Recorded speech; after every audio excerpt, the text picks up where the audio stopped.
Hello, Mr. Strock. Hello. Well, Gaynor and I are here this evening on the 9th of February 2025 in Sayulita, Mexico, and we have decided to prepare a short video on breaking the cycle put together by the Marriage Foundation, and we are hoping that this short video will help couples build a better relationship, whether they're dating, whether they're married, whether they're doing well, or whether they're doing very poorly, headed for divorce court, or are just hoping to, basically improve their relationship. Mm-hmm. Let me ask you, what's so compelling about making this video to you? Why is it so important? Well, I think because I know I had read a lot of things about relationships. I, was married before and for 19 years and, dated the same person for 8 years before that. And I've been to therapy, I had been to, counseling, I had done a lot of things. And it wasn't until I discovered Paul Friedman on YouTube that I was like, wow, this unlocks a lot of things, and I've never heard anybody speak like this. And whenever I feel like an unlocking in my brain on something, I'm like, this is very powerful, because I know I consume more of this kind of thing than probably 99% of the population. So I thought it was powerful. Those are good answers. I know you love the self-development, listen to all kinds of, future thinking and growth, and you've shared a lot of those with me too. I also wondered, why us? Why are we doing this, and why aren't other people on YouTube picking up Friedman's work and sharing it? Why did we decide to do this? Well, maybe that's a question for you to answer. Okay, I'll just say that I too have been married before, and I found divorce to be one of the most traumatic events in my life, not just for me and my former spouse, but for my children. And I also find that disputes with the person that you care deeply about create a negative cycle. It's hard to break those dispute cycles. And so I think Paul Friedman in his book and in his videos does a very nice job of sort of talking about how to deal with those issues, how to elevate your conversation, the way that you interact with each other, to avoid those type of cycles and to avoid, the horrible outcomes that come from divorce. And I think one of the most important points that Friedman brings forth is that no matter where your relationship is, that you focus on you and doing the things that he suggests, and it doesn't matter if the other person does anything, that the power is in you taking the reins over what you're doing and trying to better yourself and elevate the way that you're handling relationships. And whether or not your spouse ever decides to do anything with it, you will have been a better person and probably made better decisions in your relationships as well. And that helps at work, right? It helps with life in general, all kinds of family related relationships, not just with your spouse or significant other. But I think one of the things that Friedman points out right away in the videos, and there's also a book, and we also have taken the course. That's how strongly I believe in this, because I signed up actually to take the course and I got certified in it. Is that marriage is a venue unlike any other, and so the relationship that you have with your spouse is sacred, and it's completely different than what you have with your children, with your family, well, I shouldn't say obviously, because for some people it's not obvious, but with coworkers, anybody else, it's like you hold that space sacred, and it's just the two of you in that space. And it comes with no expectations. That's right. Right? It's about giving and supporting. I would also add here, back on sort of the compelling points, is that most of us who have been married before or in serious relationships have been to some kind of marital couples therapy, counseling. And most of it doesn't work. My experience, yours, is it's not that successful. And Friedman tackles that, which I found really insightful. And he makes a couple of comments. One of them is you can go through this process of analyzing an argument. They call it the anatomy of an argument. Another common therapy method is using the I statements. Instead of you, it's I statements. Well, Friedman kind of discounts those and says, whoever came up with that stuff? His point is, don't argue. Right. Don't argue. And he makes that so powerfully, but it's hard to not argue unless you've sort of absorbed the full content of what he's trying to convey.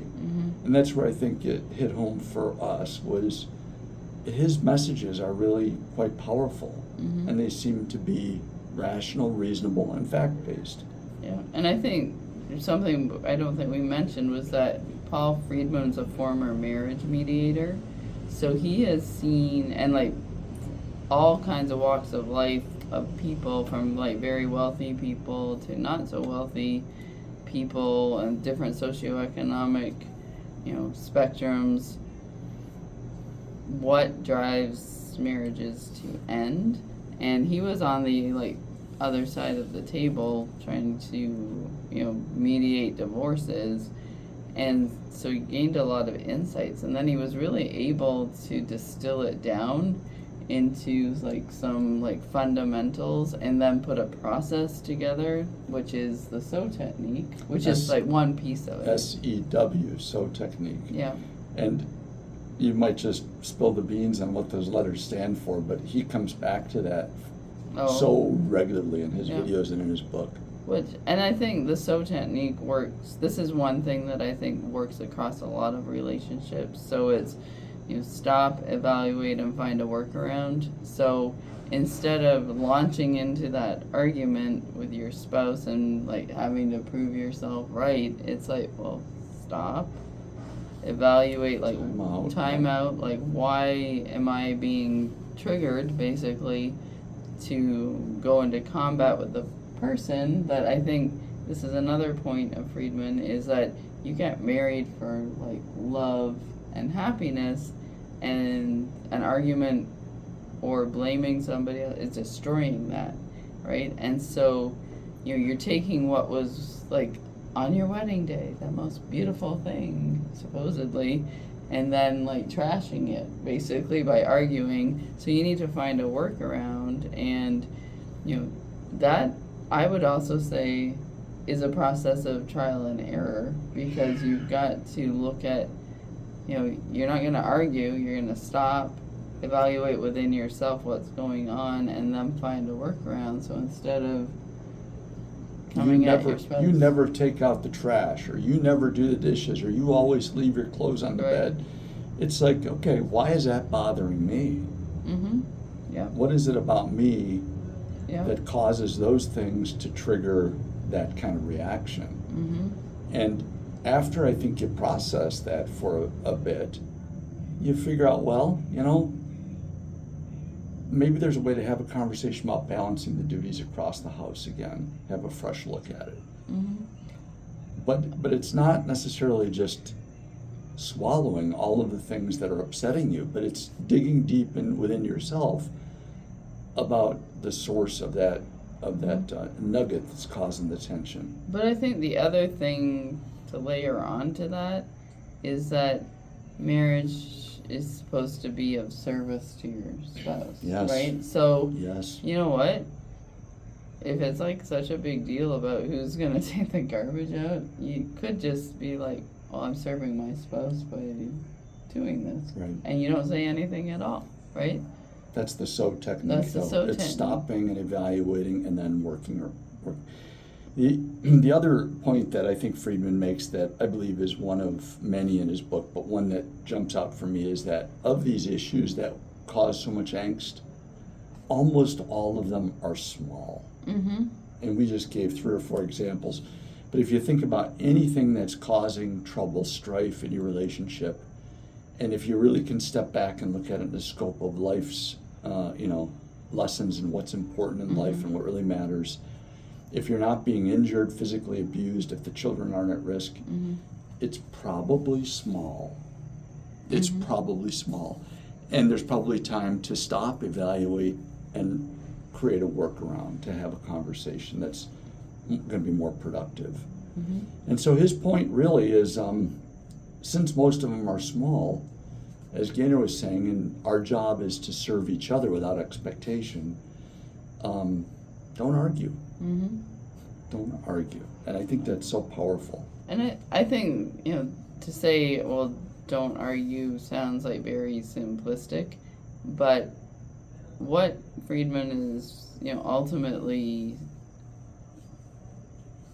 instructing, which again, I think he talks about this being marriage education. You're not taught any of this, and Right. we're really not taught any of this, like, from a very early age. We just watch our parents who probably, they don't know, what they don't know either is we're not only, not arguing, we're trying to get to a higher level where it's like you don't think ill of your spouse, because you're really projecting your own, issues onto somebody else when you do that.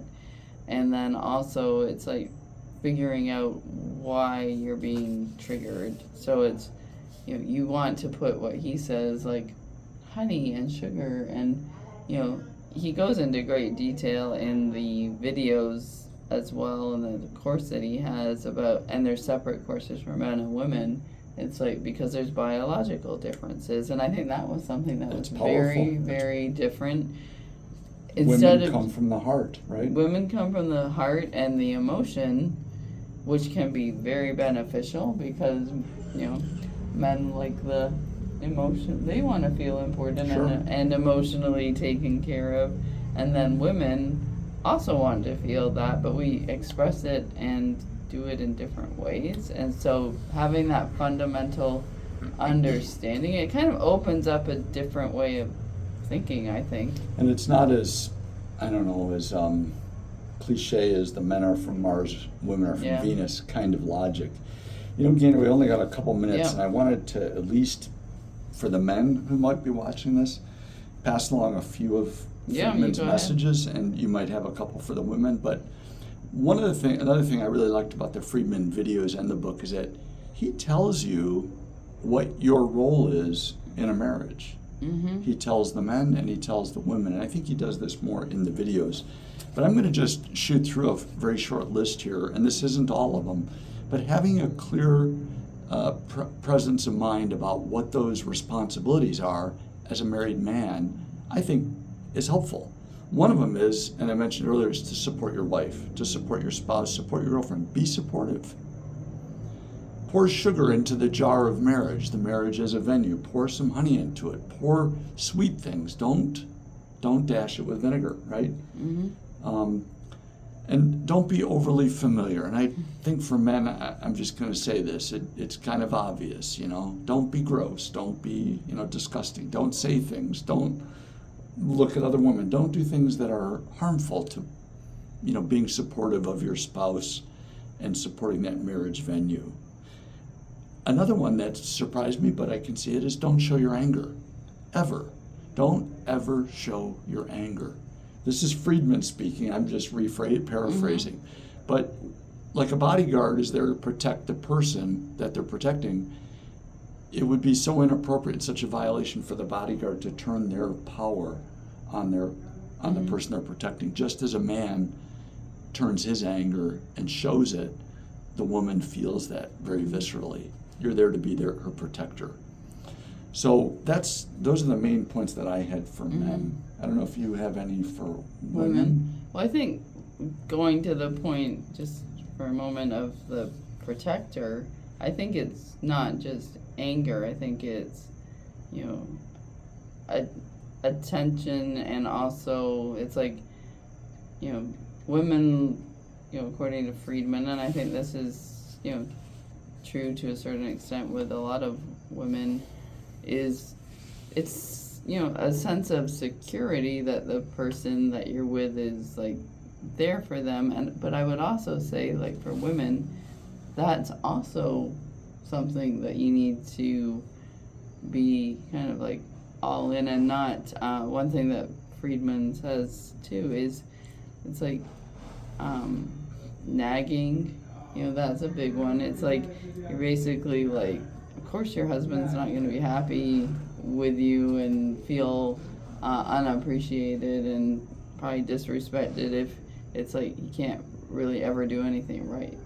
So again, it's having in your mind that you're serving your husband, right? Without expectation. So I think one of the big things too, for better, for worse, I'm an independent woman.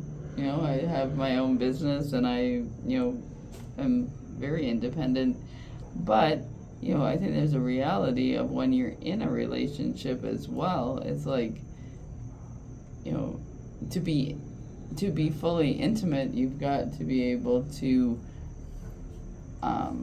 not put the walls up when something doesn't, go according to the way you want it to, right? So it's, you've got to remain open instead of being like, well, he did this and like that's no it. Tit for tat, right? And withholding love and affection is not the way to handle this. And I would also just say one other thing from like the woman standpoint that Friedman says. I mean, I think it's also about anger too, because women can become like very angry and we become like visceral because we're emotionally driven. So instead of letting the emotions drive the bus, it's that so technique, which I think is really important for women too. SCW.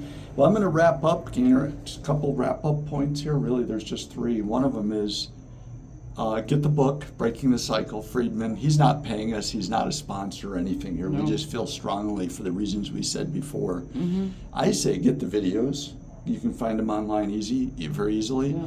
And take the videos. We couldn't wait till the next one became available. Mm-hmm. And you go ahead. And finally, I was just going to wrap up with Breaking the Cycle. So did you have something else you want to? All I was going to say is I think it's important too that whether you're a man or a woman, you don't run and say to your spouse, you need to take this. You take it, and if they ask you what you're doing, you can tell them, but you don't. This is work on you time. This is not like, that's right. This is not, we are doing marriage counseling. Even if they are the bigger part of the problem due to drugs, alcohol, whatever, it's working on yourself here, on how to handle all of these issues better. The last thing I wanted to say is something that we came up with here, which is Breaking the Cycle. And I think what Friedman means by the title of his book is the negativity cycle. Because many of the people who take his course are sort of headed for divorce, and he tries to give them hope. And these techniques are ways to break that negative cycle. Right. But we also talk about love being a very powerful cycle. And when you're in love, and when it's functioning, and you're following these techniques, it's also hard to break the love cycle. So breaking the cycle to me means two things here. It's breaking the negativity and it's keeping the love cycle so strong that it doesn't break.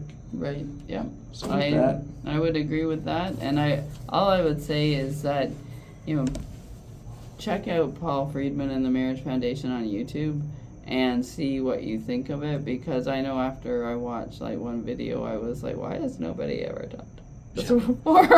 You know what else we should say, and I don't in my other videos, is if you got something out of this video, hit a like. Yeah, and subscribe. You could subscribe. You could write us a comment, right? And I would also say, and Paul Friedman has said this in his videos too, I did both courses. I did everything to be certified. I have the PDF of the book. I'm always happy to share like insights from that. So if you have questions or comments, you can put them below too. Okay. Hopefully you got something out of it. And as Paul Friedman says, don't give up. Don't ever give up. No. Right? All right. Exactly. Thank you.